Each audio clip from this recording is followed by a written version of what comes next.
Hi! I don't actually feel like doing my usual intro because it's getting very redundant at this point.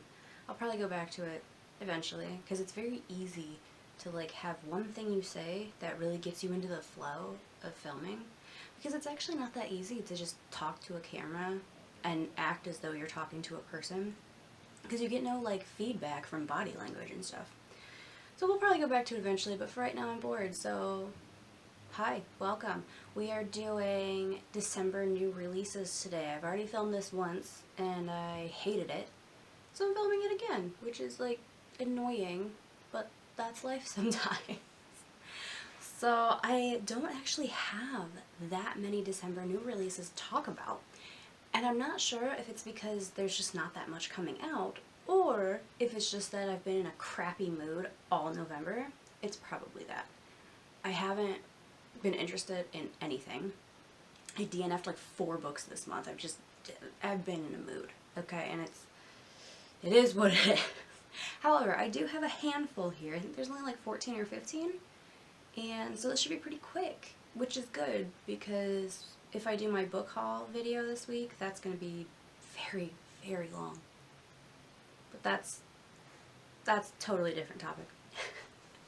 I think first I'm going to start with YA. I only have 2, so that's easy. Both of them come out on December 1st. The first one is A Curse of Roses by Diana Pinguicha. I did look up how to say her last name, and I think I'm saying it right. Pinguicha. Yeah, okay. With just one touch, bread turns into roses. With just one bite, cheese turns into lilies. There's a famine plaguing the land, and Princess Isabel is wasting food simply by trying to eat. Before she can even swallow, her magic, her curse, has turned her meal into a bouquet. She's on the verge of starving, which only reminds her that the people of Portugal have been enduring the same pain. If only it were possible to reverse her magic, then she could turn flowers into food. Fatian, a beautiful, enchanted Moura, is the only one who can help, but she is trapped by magical binds. She can teach Isabel how to control her curse if Isabel sets her free with a kiss. As the King of Portugal's betrothed, Isabel would be committing treason, but what good is a king if his country has starved to death? With just one kiss, Fatian is free, and with just one kiss, Isabel is yearning for more.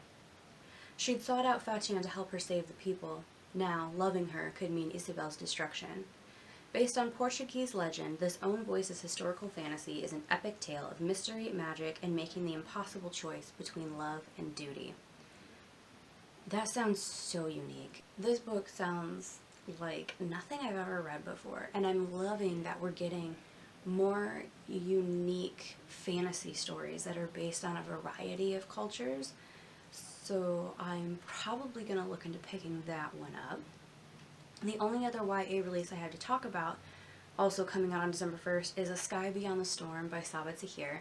This is book 4 in the Ember and the Ashes quartet.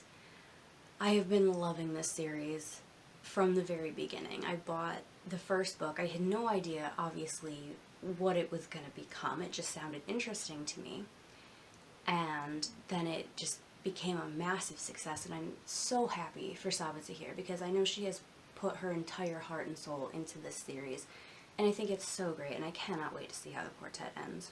Next, we'll jump into nonfiction. I only have one nonfiction selection for this month, and it is Mediocre, The Dangerous Legacy of White Male America by Ijeoma Oluo. Oh my god. I looked this up, and I still am having such a hard time. So my name is Ijeoma Oluo, and I am a writer and speaker. Ijeoma Oluo. Did that sound close to what she said? Let me know, because I'm really trying here. Also coming out on December 1st.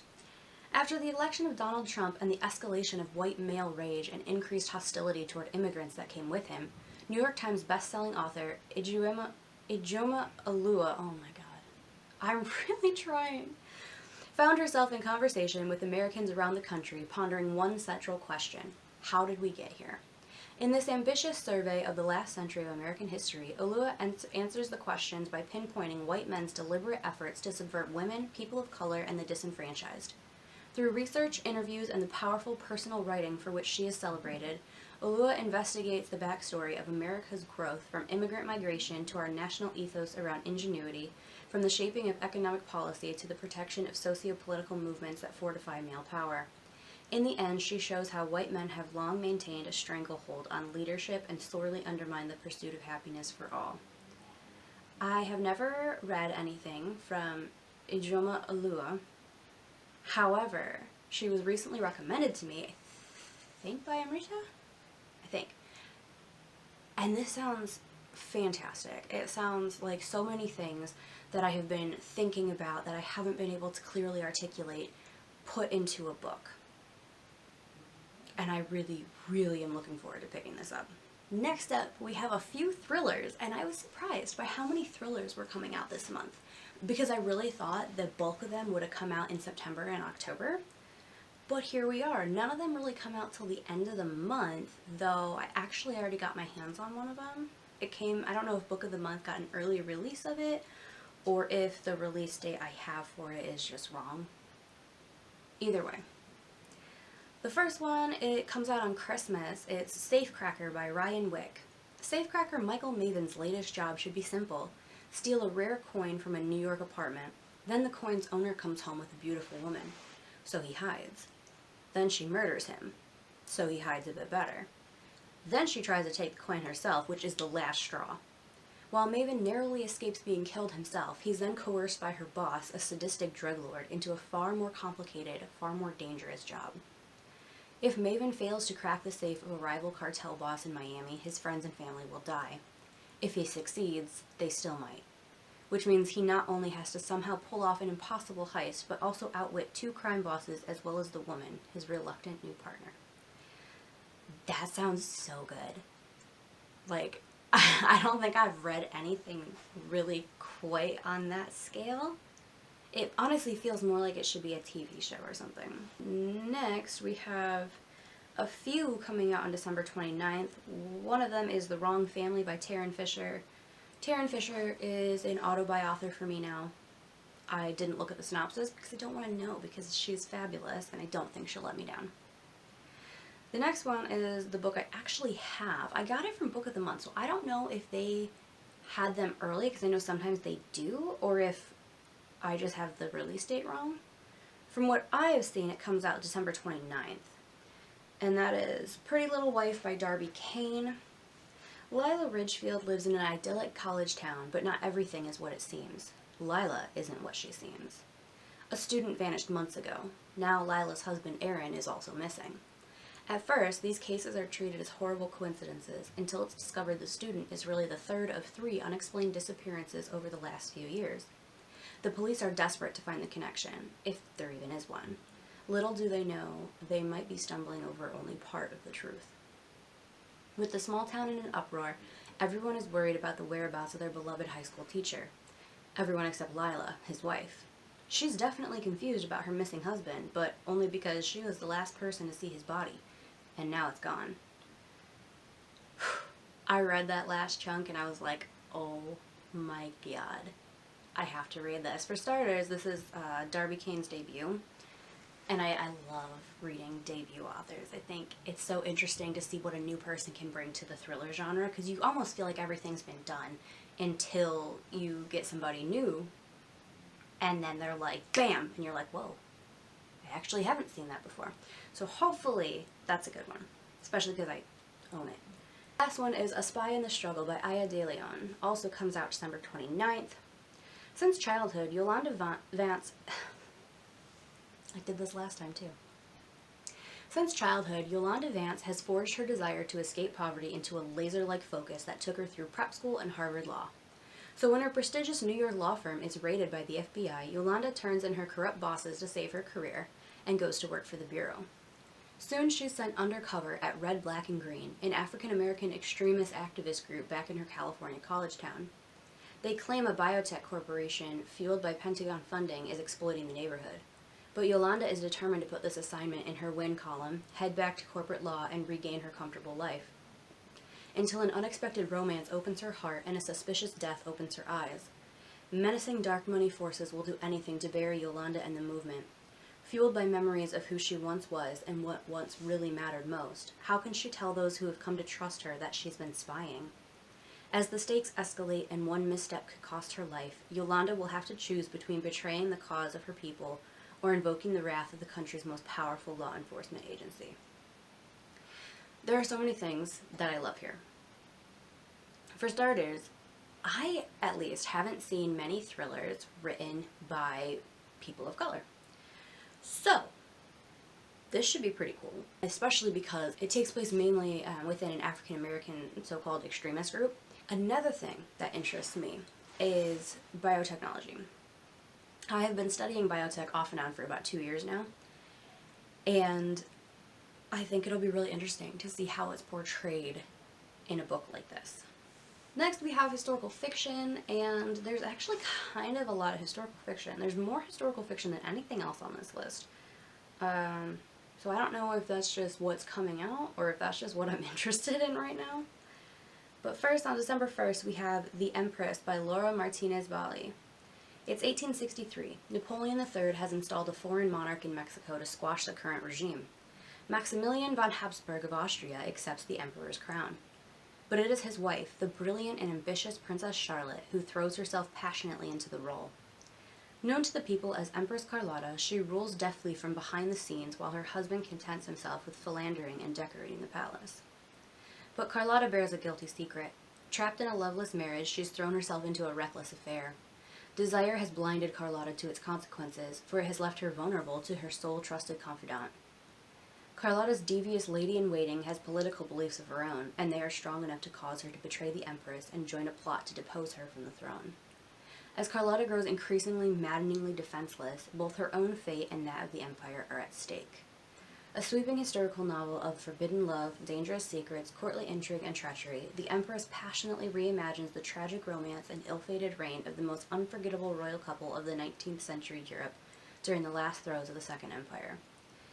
That's one of those that I honestly think I'm going to be, like, Googling stuff the entire time I'm reading it to see, like, what's true and what's not, so I'm very, very interested in that. Next is one that's a little bit different from most things that I read. It comes out on December 8th. It's The Mermaid from Jeju by Sumi Hahn. In the aftermath of World War II, Go Junja is a girl just coming into her own. She is the latest successful deep-sea diver in a family of strong Hanyo? I don't think I'm saying that right. Confident she is a woman now, Junja urges her mother to allow her to make the Go family annual trip to Mount Hala, where they trade abalone and other sea delicacies for pork. Junja, a sea village girl, has never been to the mountains where it smells like mushrooms and earth, and it is there she falls in love with a mountain boy, Yang Suol, who rescues her after a particularly harrowing journey. But when Junja returns one day later, it is just in time to see her mother take her last breath, beaten by the waves during a dive she was taking in Junja's place. Spiraling in grief, Junja sees her younger sibling sent to live with their estranged father, Suol is gone, and the ghost of her mother haunts their home, from the meticulously tended herb garden that has now begun to sprout weeds, to the field where their bed sheets are beaten. She has only her grandmother and herself, but the world moves on without Junja. The political climate is perilous. Still reeling from Japan's forced withdrawal from the peninsula, Korea is forced to accommodate the rapid establishment of U.S. troops, and her grandmother, who lived through the Japanese invasion that led to Korea's occupation, understands the signs of danger all too well. When Suol is arrested for working with and harboring communists, and the perils of post-World War II overtake her homelands, Junja must learn to navigate a tumultuous world unlike anything she's ever known. I tend to read a lot of books surrounding World War II, before, after, during. But they usually take place in France or England, sometimes Germany. I don't think I've ever read any that take place in Asia. If I have, I just don't remember it. So I think this will be really something different for me, and I think I might actually learn a lot from it. Speaking of World War II fiction, coming also on the 8th of December, we have The Berlin Girl by Mandy Robotham. Berlin, 1938. It's the height of summer, and Germany is on the brink of war. When fledgling reporter Georgie Young is posted to Berlin alongside fellow Londoner Max Spender, she knows they are entering the eye of the storm. Arriving to a city swathed in red flags and crawling with Nazis, Georgie feels helpless, witnessing innocent people being torn from their homes. As tensions rise, she realizes she and Max have to act, even if it means putting their lives on the line. But when she digs deeper, Georgie begins to uncover the unspeakable truth about Hitler's Germany, and the pair are pulled into a world darker than she could ever have imagined. Pretty sure I never get sick of World War II historical fiction. It's just always good. Next for historical fiction, The Chanel Sisters by Judith Little. It comes out December 29th. Antoinette and Gabrielle Coco Chanel know they're destined for something better. Abandoned by their families years before, they've grown up under the guidance of pious nuns, preparing them for simple lives as the wives of tradesmen or shopkeepers. At night, their secret stash of romantic novels and magazine cutouts beneath the floorboards are all they have to keep their dreams of the future alive. The walls of the convent can't shield them forever, and when they're finally of age, the Chanel sisters set out together with a fierce determination to prove themselves worthy to a society that has never accepted them. Their journey propels them out of poverty into the stylish cafes of Moulin, the dazzling performance halls of Vichy, and to a small hat shop on the Rue Cambon in Paris, where a business takes hold and expands to the glamorous French resort towns. But when World War I breaks out, their lives are irrevocably changed, and the sisters must gather the courage to fashion their own places in the world, even if apart from each other. Now, I'm not super into fashion, but obviously I know who Coco Chanel is. So I think it would be kind of interesting just to see, like, what her story is.